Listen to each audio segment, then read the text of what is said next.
Ice cream వల్లే తేజుకి effect అయ్యిందంటే accept చేస్తారా? నేను ఏది యాక్సెప్ట్ చేయను ఫస్ట్ ఆఫ్ ఆల్. ఎందుకంటే ఇదంతా జనాల పర్సెప్షన్. ఎవరికి నా అవసరం, నా ఏజ్, నా టైం, నా ఇన్నసెన్స్ తెలీదు. నీకు 21 years ఉండంగా నువ్వు ఫస్ట్ మూవీ మహేష్ బాబు, వెంకటేష్, సమంత ఎంత పెద్ద క్రూతో చేసావు. Second movie heart attack, Spain కి వెళ్ళి షూట్ చేశాను. Third movie Kerintha. Fourth movie Ram Gopal Varma నిన్ను యాక్ట్రెస్ చేస్తాడంటే చిన్నప్పటి నుంచి రంగీలా గింగిలా చూసిన అమ్మాయిని నేను నా లైఫ్ మారిపోతుంది అనుకుంటానా అనుకున్నా. అది ఇలా మారుతుంది అనుకోలేదు. కానీ good or bad it was an experience for me. And Ram Gopal Varma లాంటి మనిషితో పనిచేసి ఇంకా ఇన్ని సంవత్సరాలు నేను సర్వైవ్ అవుతున్నానంటే అది నా టాలెంట్ అనే చెప్పుకోవాలి. అండ్ ఆయన he was a genius at one point of time. ఇప్పుడు ఎవరు ఒప్పుకోరేమో because of whatever is happening. Social media అని కాదు, ఆయనే మారిపోయారు. ఆయన పర్సనాలిటీగా ఎవరికి తెలియనప్పుడు డైరెక్టర్ గా తెలిసినప్పుడు ఎవ్రీబడి రెస్పెక్టెడ్. ఇప్పుడు ఆయన పర్సనాలిటీ బయటకు రాగానే nobody is respecting the work he's done, but his work is still the best work that there is. రక్త చరిత్ర, కొన్ని మూవీస్, శివ నీ పేరు సో శివ ఇప్పటికీ their legendary movies. You fail అయినందుకు ఆర్టిస్ట్ అసలు యూజ్లెస్ అని అనుకోవడం తప్పు. నేనేమంటానంటే ఒకప్పుడు సక్సెస్ఫుల్ అయ్యాడు. అదే తేజస్వి 30 ఏళ్ల క్రితం పుట్టుండి రామ్ గోపాల్ వర్మతో పనిచేసి ఉంటే it would be a different story.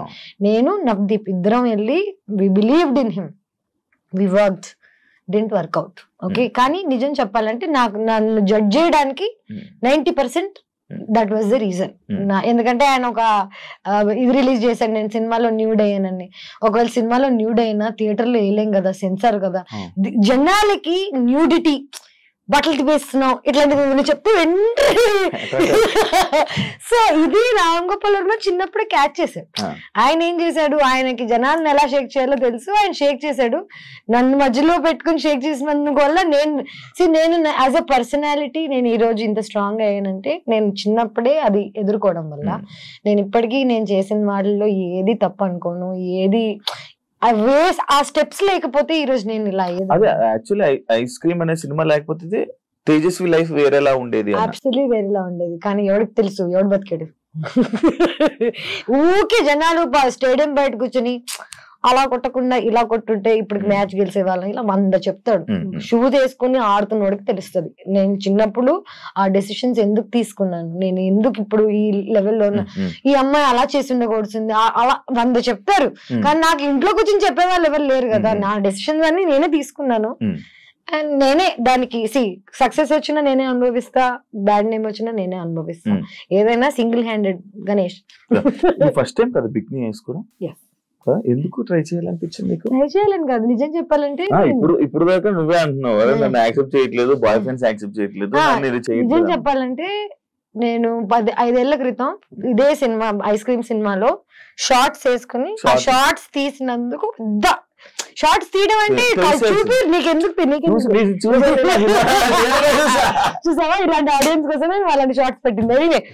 So నేను యాక్చువల్లీ ఎప్పుడు ఎక్స్పోజ్ చేద్దామనో, ఎక్స్పోజ్ చేస్తే నాకు డబ్బులు వస్తాయి, రోల్స్ వస్తాయి, లేకపోతే నేను ఒక లెవెల్కి వెళ్ళిపోతాను ఎక్స్పోజ్ చేస్తే అని ఎప్పుడు చేయలేదు. నేను ఎప్పుడు నాకు నచ్చింది పని డబ్బుల కోసం అనే థాట్ లో తప్ప ఎప్పుడు ఇంకా ఐ డెంట్ థింక్ బియాండ్. ఇవన్నీ తర్వాత నేను ట్రావెల్ చేసా, నేను థైలాండ్ లో ఉన్నా. నాకు ఫైనలీ బికినీలో నేను కంఫర్టబుల్ అయ్యా. తెలుగు అమ్మాయిని అయ్యుండి షార్ట్స్ వేసుకోవడానికి సిగ్గుపడదాన్ని. There was a time where I used to feel shy. ఎందుకంటే ఇండియాలో మన షార్ట్స్ వేసుకుని బయటకు వెళ్తే అంత కంఫర్టబుల్ ఉండదు. అదే నువ్వు చుట్టుపక్కల నీ అందరూ 100 మంది బికినీలు వేసుకుని తిరుగుతుంటే నువ్వు కంఫర్టబుల్ ఫీల్ అవుతావు. ఎగ్జాక్ట్లీ. సో 5 ఏళ్ళ 6 ఏళ్ల క్రితం ఫస్ట్ టైం నేను బికినీ వేసుకున్నాను శివ. మాల్దీవ్స్ లో వేసుకున్నాను, థైలాండ్ లో వేసుకున్నాను. నాకే ఒక తెలుగు అమ్మాయిగా అలాంటి బాడీ ఉండడం, నేను బికినీలో అందంగా ఉండడం ఫైనల్లీ యాక్సెప్ట్ చేశాను నన్ను నేను. ఇప్పుడేంటి 33 ఏళ్ళు నాకు. అండ్ ఇప్పుడు ఆల్రెడీ నాకు నన్ను అనాల్సినవన్నీ అనుకున్నారు, వాట్ ఎవర్ ఈస్ ఫైన్. ఇప్పుడు ఏంటంటే నా బాడీ నాకు నచ్చుతుంది. I want to expose because I look fit. 5 ఏళ్ల క్రితం ఐ వాజంట్. 5 ఏళ్ల క్రితం నన్ను బికినీ వేసుకోమంటే నేను వేసుకునేదాన్ని కాదు. ఇప్పుడు నేను కష్టపడ్డాను, జిమ్కి వెళ్ళాను, నా బాడీ కత్తిలాగా ఉంది, అన్ని నాకు తెలుసు. ఇప్పుడు this is the time to wear it. ఇవన్నీ కాకుండా I might never wear it again. ఇంకా నేను మళ్ళీ ఇదే జోన్ లోకి వెళ్ళిపోయి ఎక్స్పోజింగ్ చేస్తానని కూడా అనట్లేదు. నాకు ఒక ఆపర్చునిటీ వచ్చినప్పుడు యాజ్ అన్ యాక్టర్ నేను ఇది వేసుకోవాలని వేసుకోలేదు, నా సరదా కోసం వేసుకోలేదు. బికినీ వేసుకుని ఇన్స్టాగ్రామ్ లో ఫోటోలు పెట్టలేదు. నేను ఒక షోలో when it was necessary. It's a hot scene. Okay, one hot scene. నేను కిస్సింగ్ సీన్ కూడా చేశాను దీనికి. సో నా previous boy friend what ever, నా ప్రీవియస్ లైఫ్ లో ఉన్న వాళ్ళు నన్ను ఏది చేయొద్దు చెయ్యి అని ఎప్పుడేం చెప్పలేదు. దెన్ నన్ను నమ్మారు. ఇప్పుడు ఈ first time whoever I'm dating, వాడికి నేను ఎవరో తెలియదు, అండ్ వాడికి అసలు తెలుగు ఇండస్ట్రీ తెలీదు, నేను ఎవరో తెలీదు, ఈస్ ఫ్రమ్ బాంబే. వాడికి నన్ను ఇన్నసెంట్ చిన్న పిల్లలా చూసాడు. సడన్ గా నేను బికినీ వేసుకుంటున్నా అనగానే వాడికి ఓ షిట్ అదేంటిది, అది నేను ఇన్నసెంట్ అనుకున్నాను కదా అని. నేను ఇన్నసెంట్ అని నీకు చెప్పలేదు కదా. First of all kissing scenes చేశాను, రామ్ గోపాల్ వర్మతో సినిమా చేశాను, నాకు ఆల్రెడీ వరల్డ్ గురించి లైఫ్ గురించి తెలుసు. నేను బికినీ వేసుకుని రోజు ఇన్స్టాగ్రామ్ లో ఫోటోలు పెట్టి అబ్బాయిల్ని అట్రాక్ట్ చేస్తుంటే నేను ఎవరో మీకు తెలిసిపోతుంది నా ఇన్స్టాగ్రామ్ చూస్తే. ఒక మనిషి ఏంటనేది చూసి జడ్జ్ చేయగలుగుతారు, పబ్లిక్ ప్రొఫైల్ చూస్తే తెలిసిపోతుంది. నేను అట్రాక్ట్ చేయడానికి వేసుకోవట్లేదు. అలా అని యాజ్ అన్ యాక్టర్ నాకు ఒక సీన్ చేయాల్సి వచ్చినప్పుడు నేను చెయ్యాలి. ఇప్పుడు ప్రతి సినిమాలో అబ్బాయిల బాడీ చూపిస్తున్నారు, పెద్ద హీరో నుంచి కింద హీరో వరకు అందరూ ఇప్పుడు ఎవరికి ప్రాబ్లం లేదు. ఎవడెవరిని అన్నా యాబ్స్ అన్నా అనుకుంటా, అదే యాబ్స్ కదా. I'm also an actor, I also worked hard, I also went to the gym. నేను చూపిస్తుంటే అనలేరు.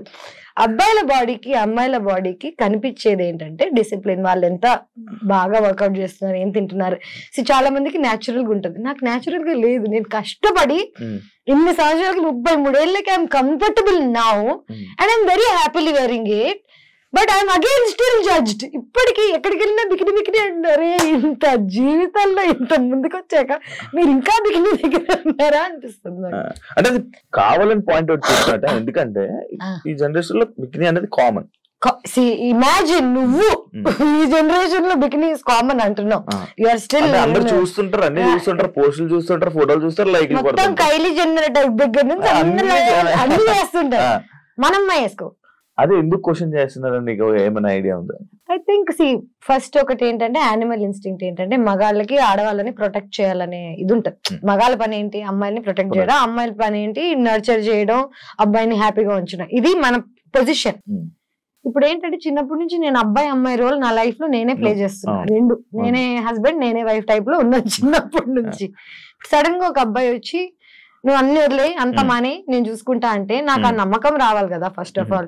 ఇంకోటి I really don't want wear bikini ever again. I don't want to, అంటే నా ఇంటెన్షన్ కాదు. నేను రోజు వెళ్ళి నా ఇంటెన్షనే కాదు బికినీ వేసుకోవడం. And this is probably the only time I will be wearing a bikini. And I see నా 2 కిస్ సీన్స్ ఉంటాయి, కమిట్మెంట్ లో ఒకటి ఉంటుంది, అది ఎవరు చూడలేదు, సినిమా సరిగ్గా రాలేదు బయటకు కాబట్టి.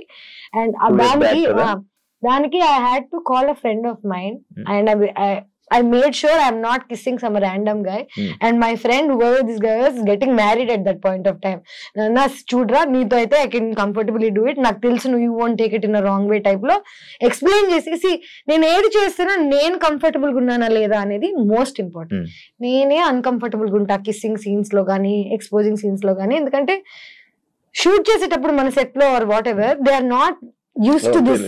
అందరు ఇట్లా ఒక బోన్ లో యానిమల్ ని చూస్తుంటారు. ఓకే, కంఫర్టబుల్ గా లేని నన్ను మళ్ళీ నువ్వు జడ్జ్ చేస్తే నాకెంత బాధగా ఉంటుంది చెప్పు. నేనే కంఫర్టబుల్ గా లేను, నాకు నచ్చ చెప్పేవాళ్ళు లేరు, సర్లే పాపం పర్లేదు అనేవాళ్ళు లేడు. మళ్ళీ ఇవన్నీ తట్టుకున్న నాకు జడ్జిమెంట్ కూడా మళ్ళీ లాస్ట్. డైరెక్ట్ గా ఉంటుందా ఇవన్నీ డైరెక్ట్ గా ఉంటుందా అంటే ఫస్ట్ ఒక 10 days నుంచి ప్రిపేర్ చేస్తారు. ఓకే, నేను ఇప్పుడు నీకు షేక్ హ్యాండ్ ఇస్తున్నాను, ఓకే 10 times ఇస్తాను, 5 times ఇస్తాను. దాని తర్వాత you want it's just see ఇది ఇది ఇది. And I tell you what, చూసే వాళ్ళకి పాపం కష్టంగా ఉంటదేమో చూడడం. బికాజ్ అందరికి కిస్సింగ్ అన్నా లేకపోతే నేకెడ్ న్యూడిటీ అన్నా ఇట్స్ వెరీ మనకేంటో తెలియదు. నాకు ఐ డోంట్ అండర్స్టాండ్ దిస్. మనందరం సెక్స్ నుంచి పుట్టిన వాళ్ళమే. ఓకే, సెక్స్ లేకుండా లైఫ్ లేదు. బాడీస్ మనందరం బట్టలు వేసుకుని పుట్టలేదు, బట్టలు లేకుండానే పుట్టాం. కానీ మనం నేకెడ్ అవ్వడానికి ఇక్కడ నుంచి అయినా ఎందుకు అంత జడ్జ్మెంట్ అనేది నాకు ఇప్పటికీ అర్థం. As an India, as a collective country మనం చిన్నప్పటి నుంచి ఏది చూడలేదు. ఎక్స్పోజర్ లేదు. మనం కిసింగ్ సీన్స్ అంటే పేరెంట్స్ కళ్ళు మూసేసేవాళ్ళు, గుర్తుందా? కుతూహలం ఉండేది మనకి బాగా. సో చిన్నప్పటి నుంచి ఏదైనా అలవాటు చేసేసారు అనుకో. ఫర్ ఎగ్జాంపుల్ ఇదే నేను చిన్నప్పటి నుంచి యుఎస్ లో పెరిగితే నా పేరెంట్స్ నన్ను బికినీ వేసుకొని ఇచ్చేవాళ్ళు. నేను షోలో వేసుకున్నా, నాకు పెద్ద జడ్జ్మెంట్ ఉండేది కాదు. ప్లేస్ కూడా ఇంపార్టెంట్ ఫర్ వాట్ ఎవర్. నేను ఇక్కడికి వచ్చి నేను అమెరికన్ లో ఉంటానంటే కుదరదు కదా. ఇప్పుడు జనరేషన్ నేను ఇప్పుడు ఇదే బికినీ వేసుకుని ఇక్కడికి వచ్చాను అనుకో, మీరు అందరూ ఎంత ఆడుకుంటారు చెప్పు. Time and place is also very important to do things అనేది ఐ బిలీవ్. ఏంటరా బాబు ఒక బికినీ వేసుకున్నందుకు ఒక ప్రేమ పోతుందని, లేకపోతే ఇంత అంటే నాకు ఆల్రెడీ బ్యాడ్ నేమ్ ఉంది కదా ఇంకే వస్తుంది అనుకునే టైంలో అందరు మళ్ళీ బోల్డ్ బోల్డ్ బోల్డ్ అంటున్నారు. నాకు ఏ బోల్డ్ అర్థం కావట్లేదు. Very like normal. 100%. అంటే I feel so, I don't know. మారుతుంది అనుకుంటున్నా. బ్యాడ్ నేమ్ ఉందో లేదో తెలీదు. ఉంటే ఓకే, లేకపోయినా ఓకే. మారినా ఓకే, మారకపోయినా ఓకే. లైట్ పిచ్ లైట్ అంటే నా కంట్రోల్లో ఉందా? నేను ఈ రోజు వెళ్ళి నమస్కారం అండి, నా పేరు తేజస్వి, వెంటనే చీర కట్టేసుకుని బట్ పెట్టేసుకుని బిహేవ్ చేసి దొంగ ఉండి అంటారు ఫస్ట్. నేను యాక్టింగ్ బయట చేయండి శివ. 2017 లో తేజు 2017 అంటే బిగ్ బాస్ స్టెప్ తీసుకోవడమే చాలా తప్పు. దాని తర్వాత సినిమా ఆఫర్స్ అన్ని ఆగిపోవడం కానీ, తన కెరీర్ కు ఒక లాంగ్ గ్యాప్ రావడానికి రీజన్ అదే అని అంటే యాక్సెప్ట్ చేస్తావా? నేను కెరీర్ కి బాగా గ్యాప్ రావడానికి కారణం బిగ్ బాస్ నుంచి నాకు వచ్చిన ప్రెషర్. నేను సినిమాల ఆఫర్స్ రాకపోవడం కాదు, నేనే అందరికి ఫోన్ చేసి నేను సినిమాలు మానేసా, నేను ఇంకా యాక్టింగ్ చేయను, నేను ఇలాంటి కథలన్నీ పడ్డాను. First of all Bigg Boss అయిన వెంటనే already bad name or whatever that ఉన్న టైంలో 2 years I didn't work. Bigg Boss నుంచి వచ్చిన డబ్బులతో సర్వైవ్ అయ్యాను.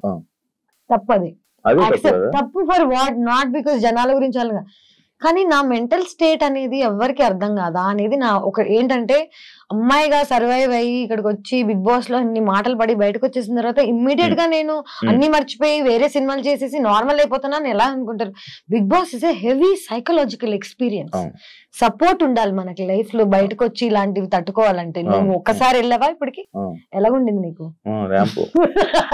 మరి అలాంటిది బయటకు వచ్చేసరికి నేను ప్రేమిస్తున్న అబ్బాయి అన్ని మొత్తం పెంట్ అయిపోయి, I was going to get married, marriage cancel అయిపోయి ఇండియా నుంచి బయటకు వెళ్ళిపోయి ఏమైపోయిందంటే ఇదే నేనేం చేయను నాకు బా అనే టైప్ లో వెళ్ళిపోయాను. ఓకేం వద్దు నేను వెళ్ళిపోతాను అనే టైప్ లో వెళ్ళాను. That was probably my peak situation. And ఆ పీక్ నేను యూజ్ చేసుకోలేదని అందరు అనుకుంటారు, but maybe there is another peak. మొన్న ఒక డైలాగ్ చెప్పారు, విడ్డవా లేదా? పిచ్ పీక్స్ అని పోయి పిచ్ పూక్స్.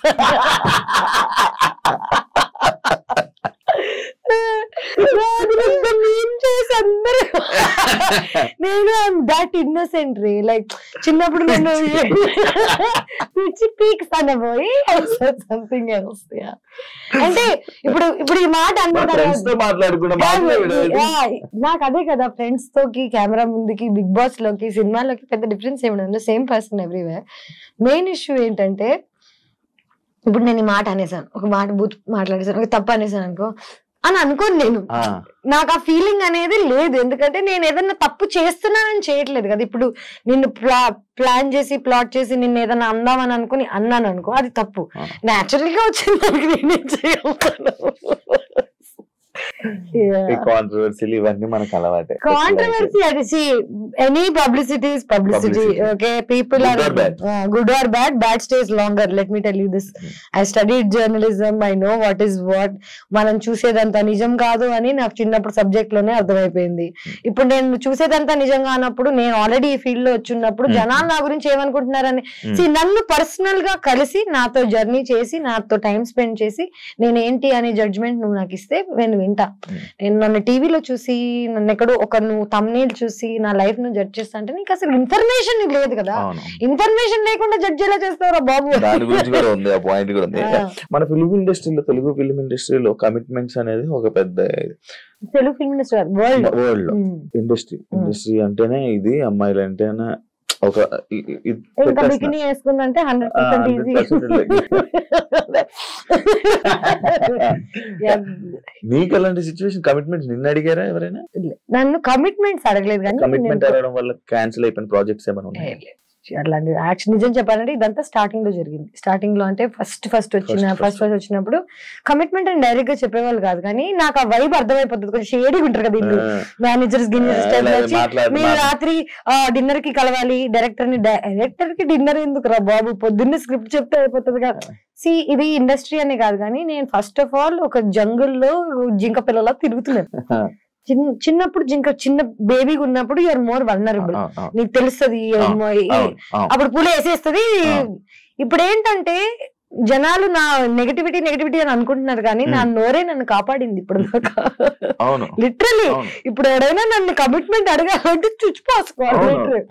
సో నన్ను నేను ప్రొటెక్ట్ చేసుకోవడానికి I think I got this personality.